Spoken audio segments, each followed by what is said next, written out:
From Heterodox Academy, this is Half Hour of Heterodoxy. Conversations with scholars and authors, ideas from diverse viewpoints and perspectives. Here's your host, Chris Martin. Thanks for tuning in. I'm joined today by Noah Silverman and Katie Baxter from Interfaith Youth Corps, or IFYC. Noah is their Senior Director of Learning and Partnerships, and Katie is their Vice President of Program Strategy. IFYC was founded by Ibu Patel, and its mission is to create a system of people and campuses where interfaith cooperation is the norm. The organization continues the tradition of modern interfaith work, which started in 1893 with the Parliament of World's Religions. However, IFYC is less focused on theoretical dialogue and more focused on action. They provide free educator resources on their website, and they provide grant funding for scholars to create or revise undergraduate courses that integrate interfaith themes. So, I'd like to talk a bit about your work in concrete terms. I know your general mission is to promote interfaith dialogue and interfaith cooperation and understanding. Can you give me some examples of what that looks like on the ground in American campuses today? Sure, I'll start, and I have a couple, and Noah might have a couple as well. We think a lot about, what examples of the problem that we're trying to help colleges and universities solve. So you might think about how religious identity emerges across a campus ecosystem at the administrative level, in the classroom with students. So IFYC, for example, we help college administrators think about questions like, what are senior administrators at a church-related college to do when their historical Christian religious affiliation might come into some tension with a group of students who want to organize and be recognized as a secular and atheist student organization? And what's the missional question at work there when those two sets of beliefs and values might come into tension with one another? Probably happens quite frequently, doesn't it? It does. I mean, questions of student group recognition and how students can organize and what is within and outside of policies at certain colleges and universities are pretty common. And so there's the example of Christian campuses recognizing or not recognizing atheist and agnostic students formally.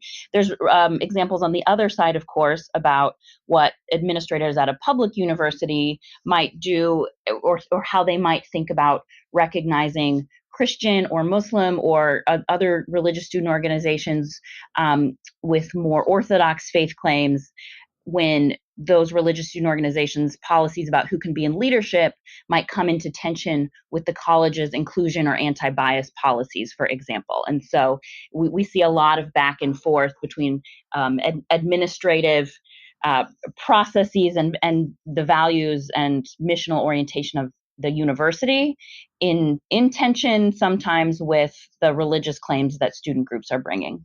Yeah, and I would say even beyond the policy questions around recognizing student groups, I mean, if you look at American higher education, over half the institutions were founded with some sort of religious affiliation.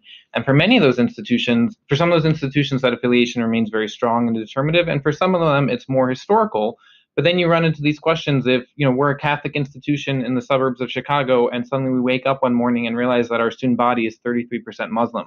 What does it mean to be a Catholic institution that at this point is catering to a significantly immigrant South Asian, Muslim, and Hindu population? What does it mean to be a Lutheran-affiliated institution when not only do we have secular students who are wanting to officially organize and the policy implications of that, but what does it mean for our broader missional identity in the world when our student body no longer identifies as Lutheran? We have a significant Catholic population or agnostic population or Jewish or Muslim or Hindu or just some other brand of Protestant Christianity. So that's a lot of the work that a lot of institutions that we work with are sort of wrestling with those questions, and we see interfaith cooperation, the methodology that we put forward as a helpful way of bridging both sides of that. How do you maintain your historical identity as well as create a truly welcoming environment from people from different religious backgrounds, and then furthermore foster opportunities for engagement across those identities on your college campus? So what are some other examples of cases you've had to deal with recently? We have the great privilege of partnering with the Council of Independent Colleges to run a faculty seminar every year. And so we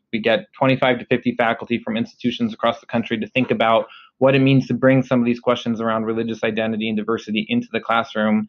And the exercise we have all the faculty do is prepare a case study of how this came up in their existing teaching experience. And the stories that we hear from that are just amazing. And one of my favorite ones is there was a professor who trained in New Testament scholarship, but like many religious studies scholars or theology scholars, is sort of asked to teach a broad survey of classes, including courses on Islam, especially in the wake of September 11th. And so she found herself teaching this class on Islam. And, it's the typical, she's only a month or two ahead of her students in the reading. And she gives this whole lecture on the differences between Sunni and Shia Islam. And she's gotten this from the little bit of research she's been able to do. And then all the students in the class turn to the one international student who's from Senegal in the class. And they say, well, so Muhammad, are you Sunni or Shia? And he says, I've never heard those terms before in my life. And I think it just illustrates the way that some of our textbook knowledge and textbook understanding of how world religions or religious traditions work on paper in our textbook actually is not totally in sync with the way real human beings live out their traditions in everyday life, and increasingly on our college campuses here in North America. So it's one thing to know the historical distinctions between Sunni and Shia Islam. It's a totally different thing to know, how do I make my international students from Senegal feel welcome on this campus? Well, we also hear from a lot of students and campus educators about how they balance and welcome differing dimensions of identity. So at IFYC, we of course think about religious identity, but students are bringing a whole range of identities to campuses. And so we're often in conversation with administrators and educators who are thinking about questions like they're really eager to respond to the request of Muslim students on campus who have requested women-only swim hours in the campus swimming pool. And they want to be able to make that accommodation, and they move forward with that, and then are a little bit surprised and are unsure how to react when the queer students on campus raise the question of transgender women included in those women-only swim hours, or are they discluded from that? And a variety of perspectives on how you might think about something as simple as the university swimming pool. And I think, one of the issues that's most common is one that I've already mentioned about when faith values, particularly with Christian student organizations, is saying they're looking for particular faith claims and choices that the students in their leadership positions are making. And those Christian organizations might say, the leaders of our student organization need to represent Christianity in the way that is described in our Constitution and our commitments, and that includes a biblical version of marriage between a man and a woman. And that comes into tension with the campuses who's also trying to respond to the identity of LGBT students on campus.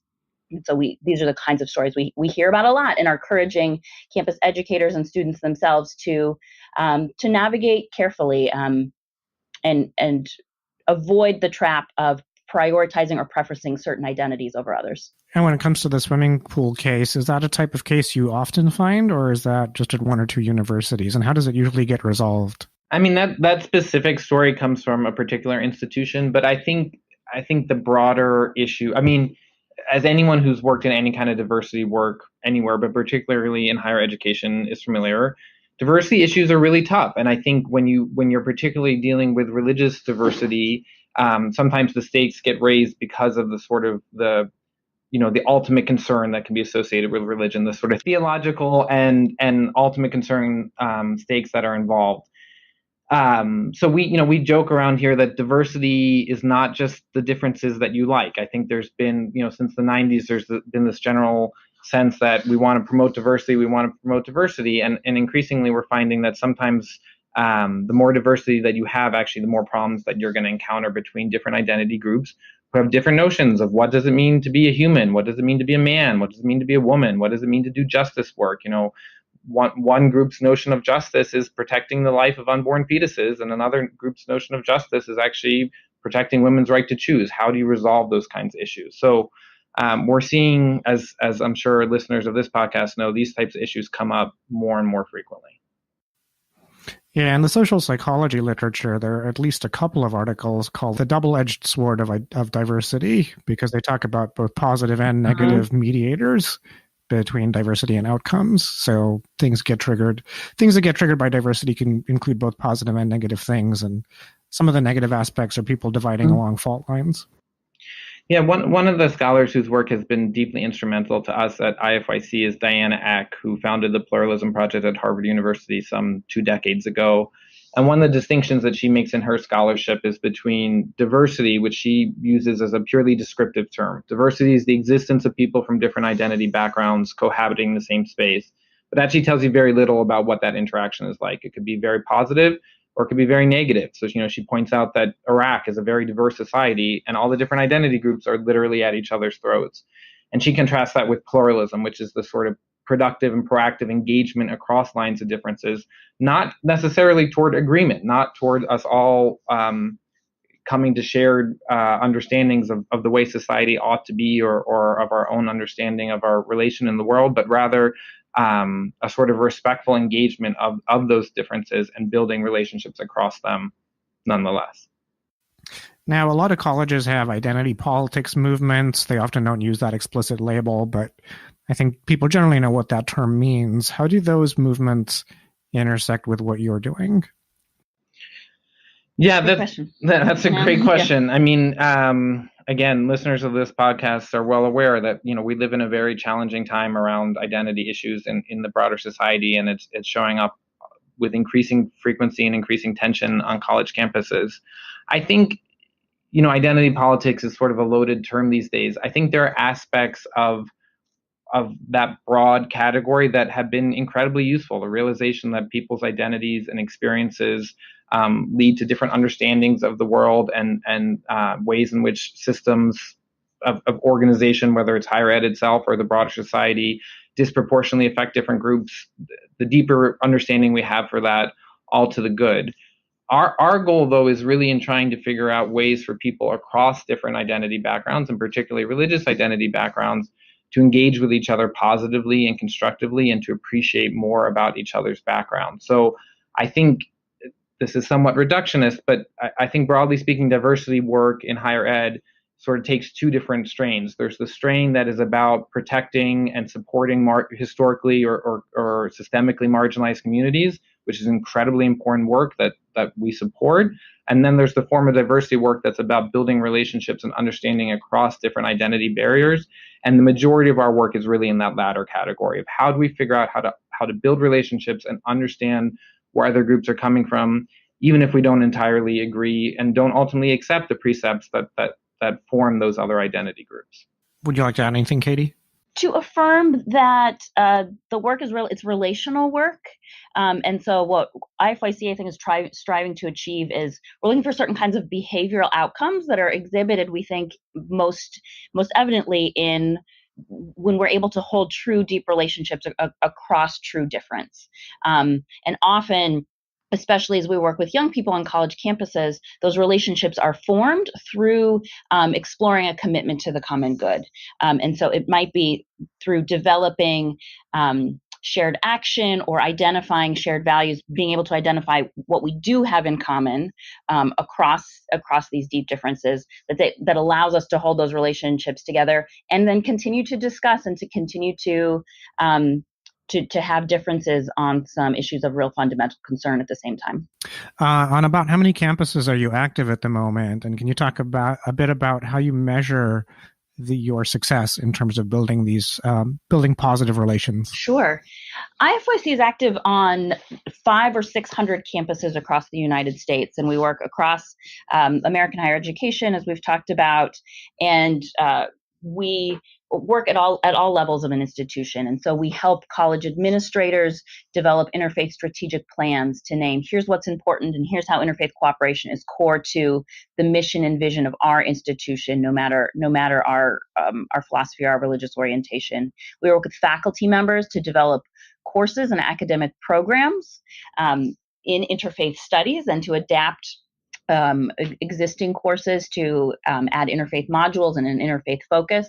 And we, of course, work directly with students and their advisors on fostering and sustaining interfaith student organizations and interfaith student action on campuses. And so we're really looking for those activities to be happening across the campus environment, across the campus ecosystem. And we think our research shows that setting up those environments, or I should say there's emerging research that we're starting to look at, but we're really looking to see the existence of those types of programs as spaces to foster the relationships that we're looking for.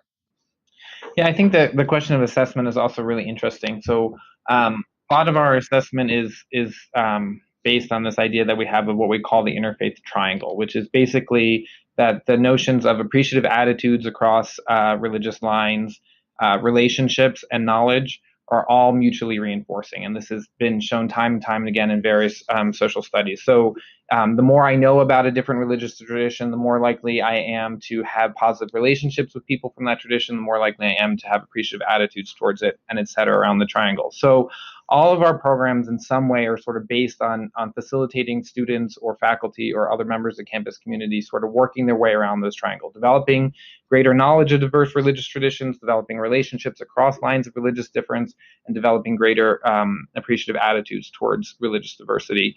We've been fortunate enough that we've been able to participate now. I think we're in year 4 of a 5-year longitudinal study that's actually trying to measure how we see that happening across the collegiate experience. So it's a longitudinal study. So there was an administration of incoming first-year students. I might be getting my years around 3 or 4 years ago. Then they were assessed again at the end of their first year. And then at the end of this academic year, they'll be assessed again as they're graduating to really see what difference does the college experience make, facilitating those types of attitudinal changes and behavioral changes that Katie was mentioning earlier. So we hope, maybe in the next year or so to actually have some concrete hard data on what difference college can make in affecting some of these outcomes.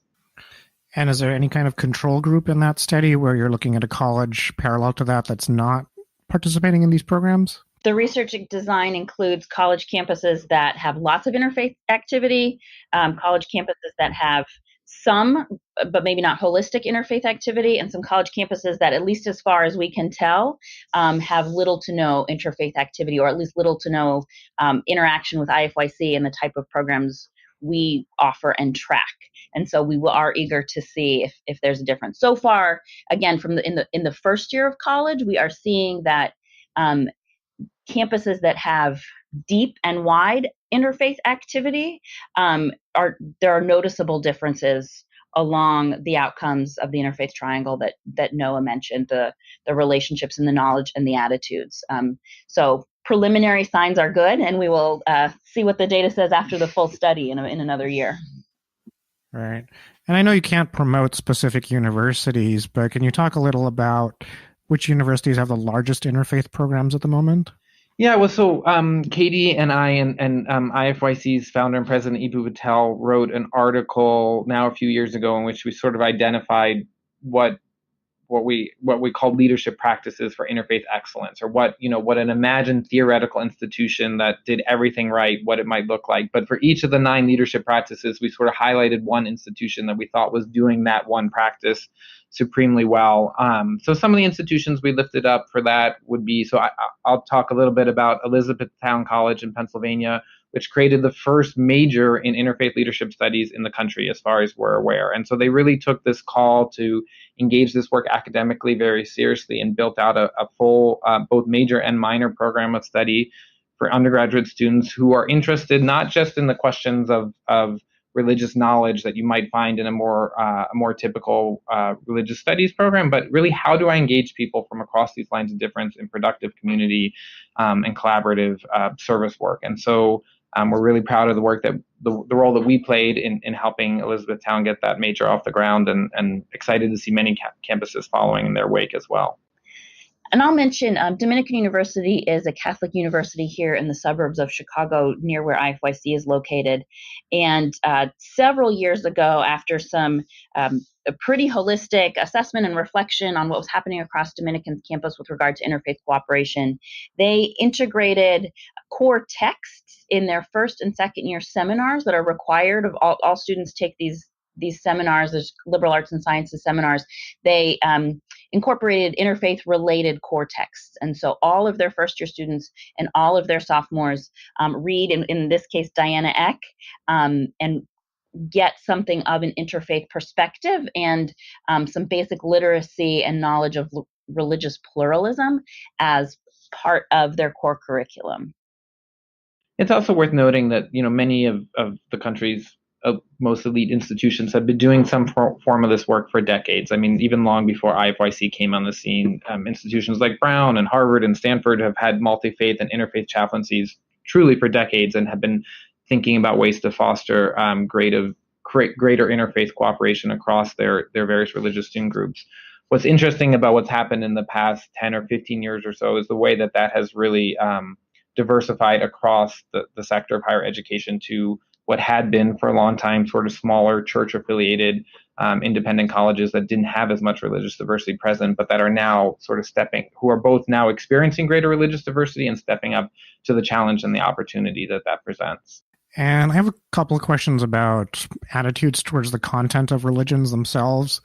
And the first is regarding atheism. A number of atheists may not actually respect the content of religions, even though they may have a great deal of respect for fellow human beings, regardless of what religion they belong to. How do you deal with that sort of tension?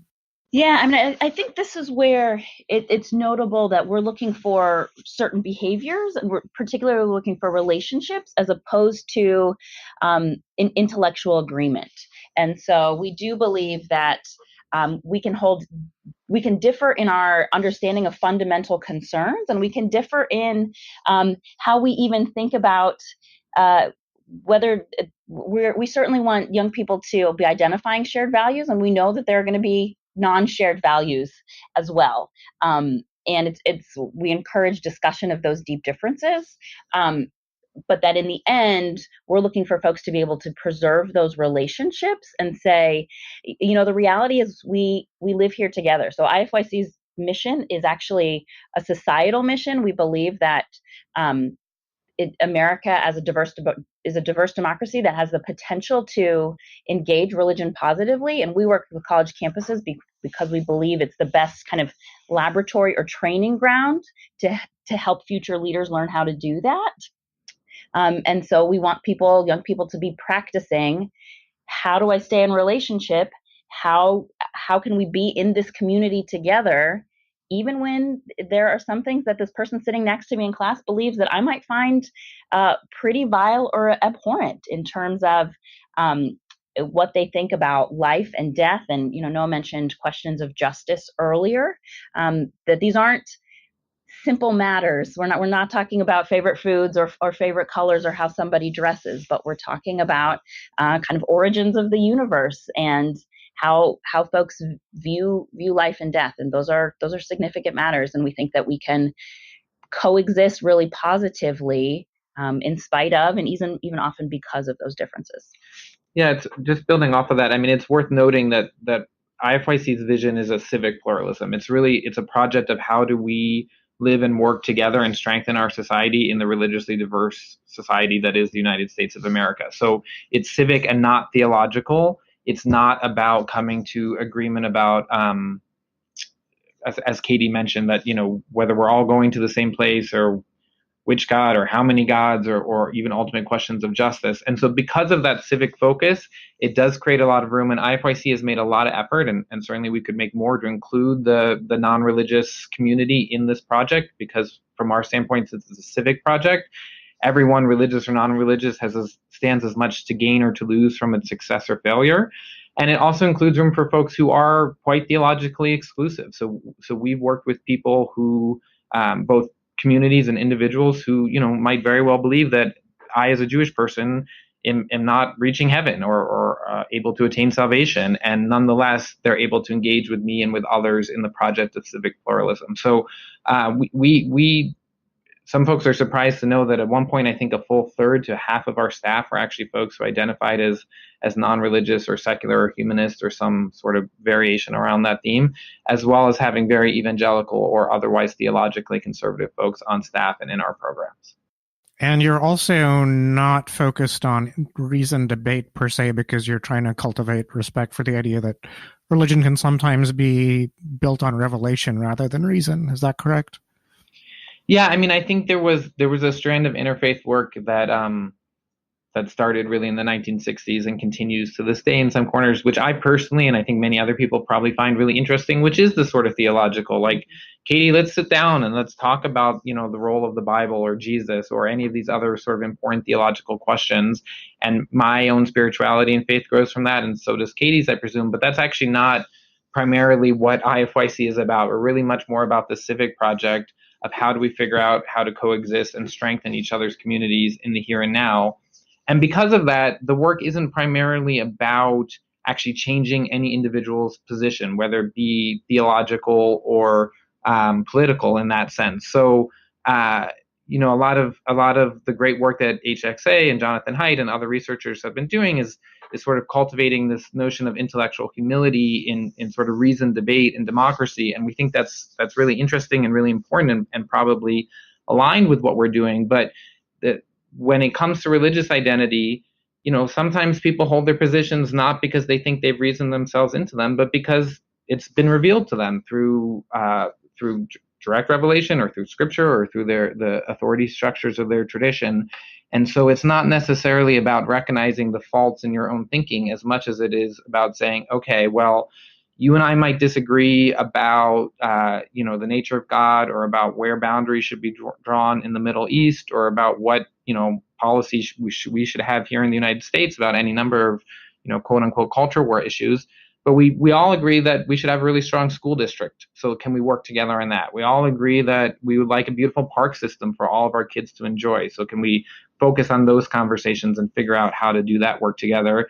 And something of a sort of more enlightened agree to disagree on the issues that we just accept are ultimately irreconcilable. I mean, Katie's notion of Jesus and my notions of Jesus are mutually incompatible, and we just don't spend a whole lot of time talking about it. But when we do, I think we find that conversation enjoyable. Mm-hmm. Well, here's one of the rare instances of someone who is both Jewish and Christian. Yeah. So for faculty who are interested in getting involved with some of the initiatives that IFYC has created, what would you recommend they do?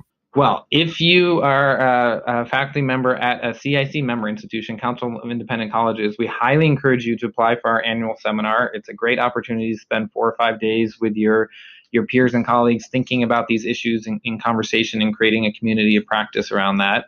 But more broadly, we have a ton of resources on our website, ifyc.org, that are specifically geared toward the classroom, everything from teaching tactics to sample syllabi to assessment tools. We've developed a rubric on how to assess learning and behavior around these issues in the classroom.